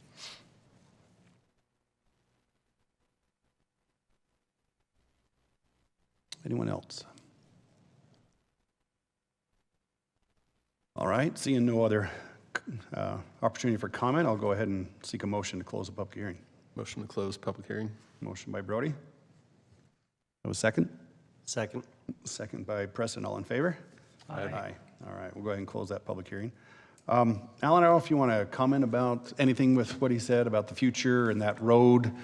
You know, there was a desire that not to have that road extend. I don't know what city staff or you know, go ahead and come forward so we can get you on the recording, sorry. Thank you. I beg your pardon. No, that's fine. Our intent with this piece was to do a second phase. Yeah. And part of that second phase was the Withers property to the north where they're granting us a drainage easement, and we're providing a paved access into their home, which they haven't had since they've lived there. One day they will not live there any longer. And we had envisioned a time coming when a road would continue straight through, as you see it stubbing to this property, would also stub down and just continue the flow for both drainage and access into the properties to the east. And I don't see any other, I mean, that to me is the pragmatic way to do this. And so trying to create a turnaround or a cul-de-sac out of that little piece of ground would be very difficult. Okay, thank you. All right. Any comments? All right, thank you. I guess engineering's been involved in this, and no concerns or questions, even in regards to the continuation of the road to the east and the future development, anything that way, or this is kind of what, yeah. Yeah, we generally don't want to dead end things when we don't have to. We want to provide connectivity to adjacent parcels. We don't want to landlock anything, so. Right. Okay, well, hopefully there'll be an opportunity we can continue that road and make it work for everybody as it goes forward, so. Okay. Any other thoughts from the commission? Or are we all worn out from the previous one? No, I'm kidding. I'm kidding. No, this is a great product myself. Yeah. Looking at this, it's, yeah, very well done. And it's well done. I'll do one comment. I think providing access is required. Yeah. You need to have access. Yeah. No, I think the configuration, they did a great job. Just how many lots they're able to get out of this. Yeah, and they're nice sized lots, and yeah. That'd be a nice little subdivision to live in. Yeah, agreed.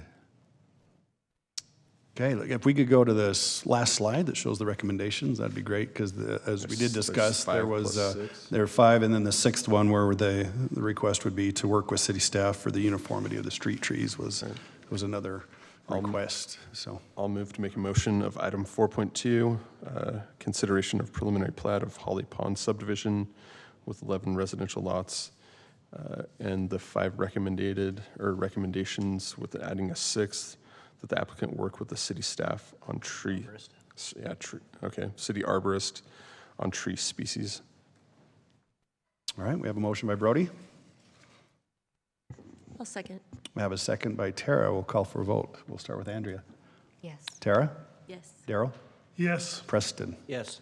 Brody? Yes. And Jackson? Yes. All right, thank you. That motion passes. Thank you. Appreciate that. All right, we'll move on to item 4.3. Lauren again. All right, for the last time tonight. Excuse me. All right, we are going to look at amending the Autumn Sky plat. We're once again up toward the entrance of the city. As you can see, the highlighted area is what we're looking at. It has not been constructed yet. This is still currently just a platted opportunity. And it is a fourplex at the moment.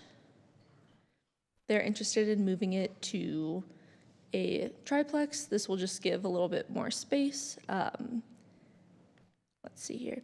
All right, so if you look in the circled portion at the bottom right-hand corner of this building, you can see that it's pretty close to the sidewalk right there, and that there is an access off the right side of that building. Yeah. However, when they remove that fourth area, it gets rid of that and kind of cleans up that corner a little bit, gets rid of a pedestrian conflict zone. Yeah, so this is what they're looking for. There are no concerns with anybody or with the plan development, and we recommend approval with these 3 conditions, most of them applying with just following through with what's already been discussed on the rest of the plat, that only this one portion will be amended. Great. Okay, any questions for Lauren before we have her sit down? All right, thank you.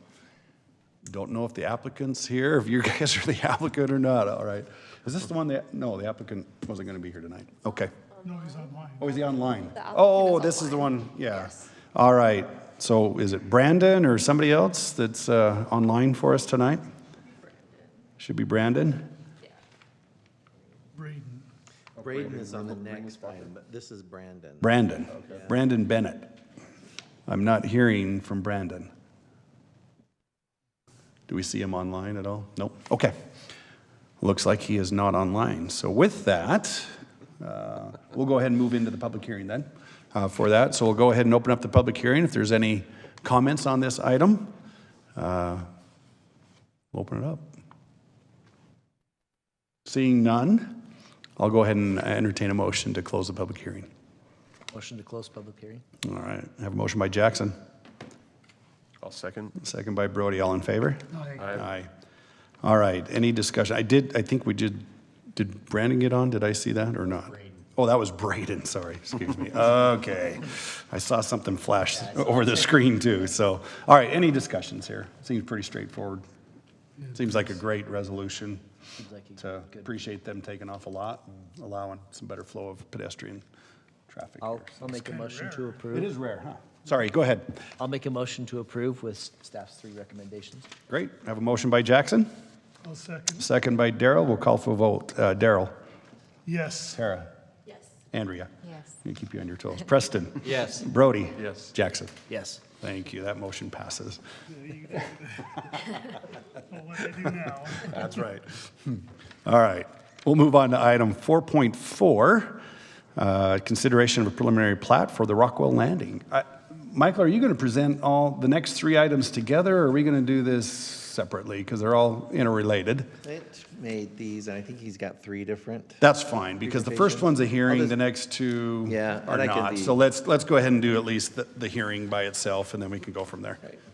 Yeah. So as was introduced, these next 3 items are interrelated. We have a subdivision, a conditional use to expand the PUD, or the Rockwell Landing, kind of like business park, and then a sign in the project area. So this is approximate location of the subject property. It's 1 acre. It had been previously owned by UDOT, and it was surplus and acquired by this applicant to include in the Rockwell Landing project area. This is the 1 acre parcel. They're proposing Oh, it's zoned M1, which does not have a minimum lot area or lot width, so it does comply with the zone. This is like a highlighted corner of where that sign is going to be placed with some landscaping around that location. The staff is recommending approval with the condition that the final plat just simply meet all of our standards. So that's the recommendation on the subdivision. Okay. Any questions for Michael? All right, thank you. So Braden is online. Braden, I don't know if you want to provide any additional information besides what Michael's already presented on. Right now, it's just for the preliminary plat for item 4.4. We'll get into the other ones here in a moment, but. Oh, okay. Yeah, no, on that, yeah, Michael covered, there's not a lot to it. Yeah, UDOT used to own that ground. We had to get that right away from them to build Rockwell Park Lane for our phase 1 out there. And yeah, it was just that corner parcel, and we've acquired it now, and would just like to include it with get it platted with our park there, so. Makes sense. Make it contiguous. That sounds great. Okay, any questions for Braden? All right, thank you, Braden. We're going to put you on mute unless we need to get back to you, so thank you very much. All right, with that, this is open for public hearing, so at this time I'll go ahead and open the public hearing for public comment. Anything online that we got, Angie? Anything come across that way? No? Okay. All right, with that, I see no comment. Go ahead and entertain a motion to close the public hearing. A motion to close the public hearing. Motion by Preston. I'll second. Second by Brody. All in favor? Aye. Aye. All right, public hearing's closed. Any thoughts on this one? Looks Again, great. looks great. Let's get this thing, yeah, let's get this continuous out here, right? So, okay. Looks great. I heard a motion, didn't I? Sure. I'll make a motion to approve item 4.4, the preliminary plat for Rockwell Landing Phase 3. With steps 1 recommendation. With steps 1 and other staff recommendations as listed. Perfect. Second. I have a motion by Darrell and second by Preston, and we'll call for a vote. Preston. Yes. Brody. Yes. Jackson. Yes. Andrea. Yes. Tara. Yes. And Darrell. Yes. Thank you. That motion passes. All right, we'll move on. 4.5, 4.6. We're done with public hearings for the night. I don't know if you want to combine these or not. It's totally up to you how you want to do it. We just need to make sure we have two separate motions on each item. Correct, yeah, we'll still Yeah. need two separate motions, but I don't know, maybe it is easier just to keep them separate for the moment. So the purpose for this, the intent, of course, is the construction of a planned center sign, essentially, that would advertise for multiple tenants within Rockwell Landing. There is a sign overlay that allows this type of sign to be placed on this property. However, there's a requirement that the sign has to be part of a contiguous commercial development or business park or something of a certain size. The size is there, but this 1 acre piece was not part of the Rockwell Landing property, obviously, when it was initially approved by the Planning Commission. So we're just folding in this 1 acre piece into the Rockwell Landing, and that was approved as a conditional use. So that's why this is a conditional use amendment. That is not wanting to advance. Same problem Lauren was having. Oh, there we go. See, it's not just you, Lauren. Yeah. So again, same 1 acre parcel. This shows you the illustration that was provided by the developer at the time when the Rockwell Landing project was approved, and you can see that the 1 acre parcel was not included. This is again the location of the pylon sign. You can see the balance of the site would facilitate a future phase development for potentially an office building or some other commercial land use that is allowed within the M1 zone. The review of the staff has found that it is compliant with this amendment, this conditional use amendment. Again, this is the illustration we showed you last time for just landscaping around the sign itself. Our main concern here is we just wanted to make sure that we had sufficient access where the utilities might go that would provide power, obviously, to this sign. We want to make sure it has ability to service the sign and wouldn't prohibit or inhibit development of the rest of the lot. So we just wanted the developer to kind of do that little bit of mental exercise. Obviously, very doable. The size of the sign area itself still allows for plenty of room to do development. So we are recommending approval. We have requested, and the developer, I believe, unless Braden says otherwise, I believe he's agreed that we would have, this phased development plan. We really would like to see that done within a certain timeline. So we're recommending those conditions. Okay, any questions? I think we'll go ahead and just keep this individual, that's make the fine. vote as well. Just, Yep. it seems pretty straightforward. Any questions for Michael? All right. We'll allow Braden, I don't know if there's any additional information, again, on this particular item, 4.5, for the conditional use permit amendment. Any more you want to bring in? I don't. Okay, Yeah, I don't think so. I think Michael's covered it well. okay. Thank you. Any discussion by Planning Commission? All right. Just one, I was on the picture that showed the landscaping. Are those, I don't know if those were trees or, I don't Maybe know. Braden can tell you. I'm assuming they're more like, bushes. Lower and- lying yeah. shrubs or something. Our Yeah, object- bushes and shrubbery. Yeah. That would meet the landscaping requirement for the square footage there within that sign easement. Yeah. Yeah, the codes were just foreign to me. So, Yeah. You're not a landscape architect? no, Oh. All right. come and look at my yard, no. Very good. All right. Any other comments or questions?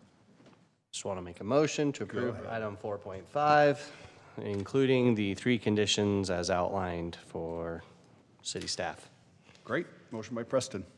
I'll second. Second by Brody. Call for vote. Jackson?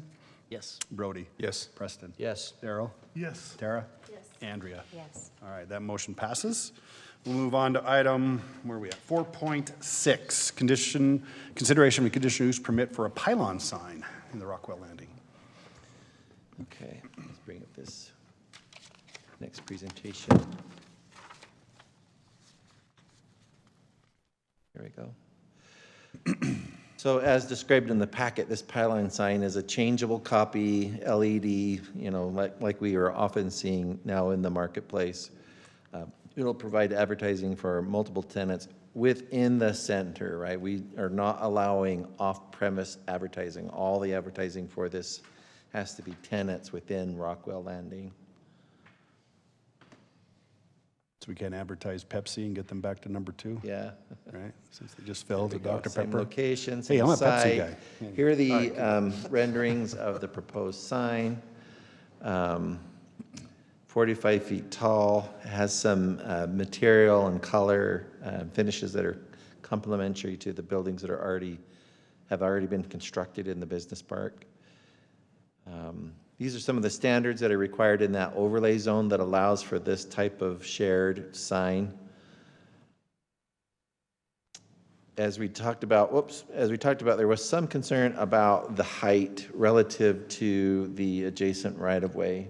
And when Clint did his analysis, he's saying that the actual height limit, the proposal is 45, but the actual height should be 42. And so his recommendation is to adjust that sign height to compensate for the elevation difference between the grade of the site and the right-of-way. So there are the staff's recommendations. Oh, the other one was also, we wanted clarification on the photometric, where the ordinance does require auto-dimming. So that was another one that we want to make sure we get. That's good. I was going to have that question, so that's good. Any questions for Michael? Okay. Is this relative to the Lee's Market sign? Or? Yes. Size? Like that, right. Okay. Yeah. Great. Braden, any additional information you want to provide for us? A couple years, so we kind of started on working with Michael and Clint a couple years ago on just the sign ordinances in Harriman in general, and kind of help push along the sign overlay on that. And we had come into planning commission. We had one sign design that the planning commission at the time didn't like, and so we kind of went through some reiterations with them, and this was the one that the one that we're proposing today is kind of the one that we ended up on, going through that exercise with them and seeing what they would like versus what they didn't like. And so, yeah, we tried to be accommodating as far as that goes and put forth something that would not be an eyesore by any means. Yeah, no, that they is us, so yeah. So, yeah, we're, yeah, much better. We like this from what I've seen. Any concerns with these recommendations? Or any thoughts on reducing the height or anything like that? On the height, so that road there, yeah, Porter Rockwell coming from Redwood up to Mountain View, it's kind of on it slopes upward towards Mountain View. Yep. So I mean, we would like, I think we set on the 45-foot height. I thought that's what it was at the time that we had gone through it, and so that's why we have that on there. If we can get the 45-foot height, then with just the differences in the road elevation, that would not be a negative for us from our perspective. If we have to be constrained to the 42 feet, then we'll go with what we can. Yeah, okay, thank you. Any questions for Braden?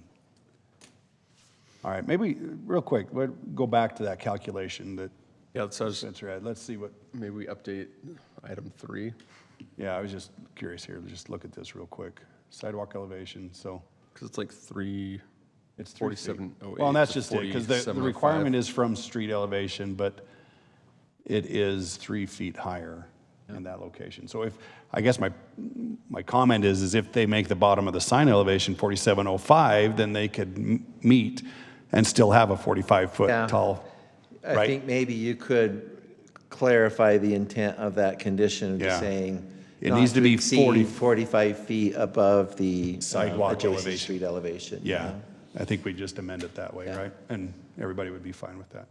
Yeah, because you could see, I was commenting in the work meeting, the contours headed to the left side of this figure. It's another 7 or 8 feet above where that, so it is interesting, but way the grades are. So, but yeah, I agree. If we could just Tie it to the sidewalks. tie it to the sidewalk and not just saying it's 42 feet. I mean, something that's, right, quantitative. Yeah, that would be that would be. That'd be your recommendation. Yeah, that's what we've intended on doing, was going with that elevation based off. Okay. All right, that clarifies that. Okay, thank you. So yeah, now maybe we can go to the staff recommendations, and then if need be, we can modify item 3 for whoever's making that motion.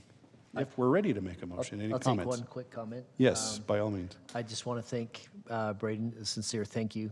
This is an improvement over the previous sign, so thank you very much for working with us and with staff. Yeah. Yeah, no, we appreciate you guys' feedback, and yeah, we like it better too. It looks a lot nicer, so. Oh, we all win-win then. That's great. Cool. I like that. I Way like to that. end like that. Okay. So I'll make a motion to approve with the. with Item 4.6, yeah. 4.7. 4.7, yep. 6. Oh, 4.6. 4.6. Yeah. Somebody's getting too excited. Yeah, we got one more after this, guys. It's okay. Item 4.6 for approval with staff's 4 recommendations and a modification to recommendation 3, that we be 45 feet above adjacent sidewalk. All right, we have a motion by Jackson. Second. Second by Preston. We'll do a roll call vote again. Jackson. Yes. Brody. Yes. Preston. Yes. Darrell. Yes. Sarah. Yes. Andrea. Yes. All right, thank you all. That motion passes. Good discussion. And again, thank you, Braden. Appreciate all your help on this and working with us on this one. So, all right, we'll move on to item 4.7, consideration of a conditional use permit for Holiday Inn Express. Michael. And this will be our last item, because as you know, we moved 4.8 to the agenda. This is last item. Okay.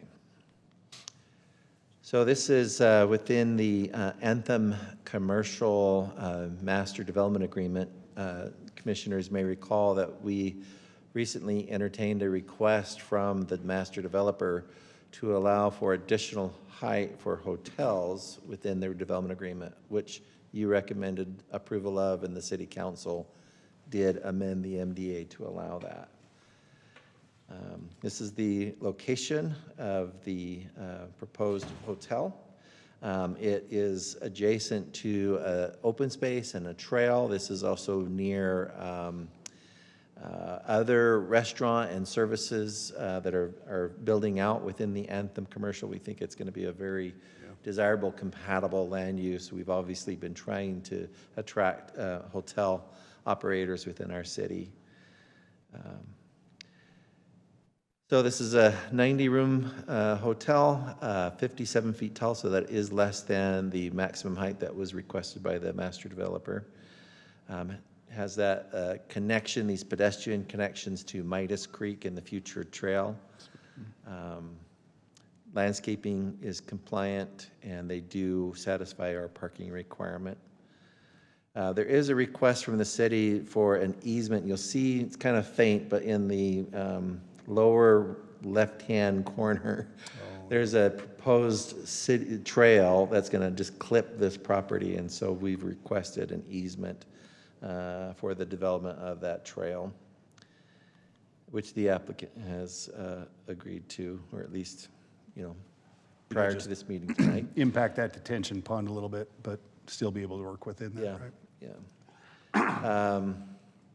So where this is surrounded by commercial uses and open space, staff did not feel like there were any impacts from the hotel itself that really required any additional mitigation beyond just the base zoning standards. Mentioned that the landscaping is compliant. However, we are recommending that for the mulch, the rock mulch that is used on site, that we have a smaller diameter rock. I think most of the commissioners were able to tour the Jordan Valley Water Demonstration Gardens, and this was one of the issues that we identified was a lot of our development partners are using the larger rock. It certainly stays in place, but it's hard. Nobody really wants to get out and walk on the rock to either like do weeding or repair or and it's just not as conducive. And I think where this is something we're really trying to create a more hospitable, environment, people coming and going and hopefully walking over to a restaurant. We felt like, based on our experience, that maybe using a smaller rock mulch for the plant beds would be appropriate. It would be compatible kind of with the overall intent of this type of a land use. We do have the master developer does have an architectural review committee. They have reviewed and approved the current elevations that are before you and the building material. We wanted to specify, again, we've had some issues with some of our contractors and subcontractors who are often maybe looking to value engineer a building, or maybe some materials are a little bit harder to get, and so they look for a substitution. Sometimes those substitutions are not complying with the approval, that's been given by this body or maybe by the Architecture Review Committee working with the MDA. So we just really want to be very specific that there should be no substitutions without prior review and authorization from the city, and if warranted, from the Planning Commission. So there's a couple of references, I think, in your conditions about just saying we really want to make sure that that's communicated very loud and clear. We want to make sure that we have appropriate screening for utilities. Oftentimes, the utility plan lags much behind, and sometimes we get those utilities in really unfortunate areas. We're trying to make sure we pay more attention to that on the staff level, and so we're just communicating that up front. We really want to try and coordinate the location of those utilities and make sure they're appropriately screened as per the ordinance. That's a requirement in the ordinance. So again, we are recommending approval. Those are the conditions that are listed in your staff report. Any questions? You must be representing the applicant, right? Okay, all right. I did not No, they're work just with here this for group. entertainment This was purposes all, only, so. Yeah, okay. Very good. Any questions for Michael? Thank you, I Michael. have one for Michael. Yeah, go ahead. When we go to, in the packet, where we had the topographic, it looks like there's some fill that's kind of going over into Midas Creek a little bit on that, kind of on that bottom right corner of the. Josh, do you know about the fill that might be brought in to manage? Just looking like there might be some fill kind of rolling over into Midas Creek. I just wanted to make sure that the city's okay And with this is that, preliminary. or has that been Obviously, approved if by there the city? is an off-site improvement that is required in the construction drawings, we would make sure we would coordinate that with, you know, whoever owns that. Yeah, well, I'm not aware of any fill going into the Midas Creek area, and we wouldn't It want kind of to. looked like the trail was working with that new, kind of in this bottom right, In the, right, in the topographic map of so you're looking over on the lower left corner, lower right. lower right corner. He's looking at a topo I'm map. looking at a topo map. There we go. This is what I want to look at. Oh, really? Why is it doing that? If you want to clarify anything or, you know, add a condition that addresses that. Well, I think that's part of, right, they can't just put all this material in the creek. It looks like some regrading almost. It wasn't, some regrading, wasn't kind of in necessarily, that corner. yeah, It's- maybe it some doesn't look like a regrading. lot, but I just Yeah. wanted They can to- address it, I guess, right? Yeah. Make sure the city and Why is trails, parks and trails are good Bizarre, with I it. can't even zoom in. So, And maybe the designer can. Yeah. Are we Okay. good with That's- having the that'd be applicant come up? Yeah, oh, yeah. The applicant's here, yeah, by all means. Maybe they can answer that. They're representing the engineering as well, or if not, you can pretend to be one. Better invite him up. He's been sitting here all night. Yeah, I've been waiting to come up. Go ahead and state your name for the record, Brady please. Morris, I'm the engineer on the project. Great, Brady. The city asked us to accommodate, and our initial submittal did not have any grading outside of the property boundaries, but the city asked us to try to accommodate a future trail path adjacent to the property. And so our proposal is to basically to grade out a flat space for that path, and it's basically grading off of the property. We're still way back from where Midas Floodplains. Creek is. Okay. But there is some grading that's happening off the property. to Gotcha. accommodate okay. that. Not in the floodplain or anything like that on Midas Creek. Anything else you want to present while you've got the, any other thoughts for us? No. Okay. No, that's totally fine. Anything, I don't want him to sit down too. I'm an engineer too, and I mean, we don't want to talk much, but anyhow, we like to, any other questions for the applicant? All right. Very good. Thank you. Any thoughts, comments, concerns, questions? Just happy we're gonna get a hotel. Yeah. No, and I love the context of it, and the way it's And happy fitting to have a within. trail on Midas Creek. Yeah, exactly, to tie in that As and, long as it works with the trails. right, In the Parks Committee, and as long as Parks is happy with it, that's great. yeah. I'm assuming they've all been coordinated with, right, Michael? So let's go to the slide with the recommendations, just make sure we're good with those. Is that a detention or retention pond? Anyone know? Detention. Yeah, it'll release. And as the commission knows, this is more of like a summary. I think you have a little bit more language in your packet, so it's the conditions that are recommended in your staff report. But it's a detention. They'll, you know, right there by Midas, it'll just go right on out. Yep, detention. I'm glad you know the difference. Yeah. Not a lot of people know the difference between detention and retention. That makes a big difference, right? Yeah, it does. All right. Any thoughts or comments or motion? We're okay with seeing any changes to be approved by planning commission. I just, but I guess that's, yeah.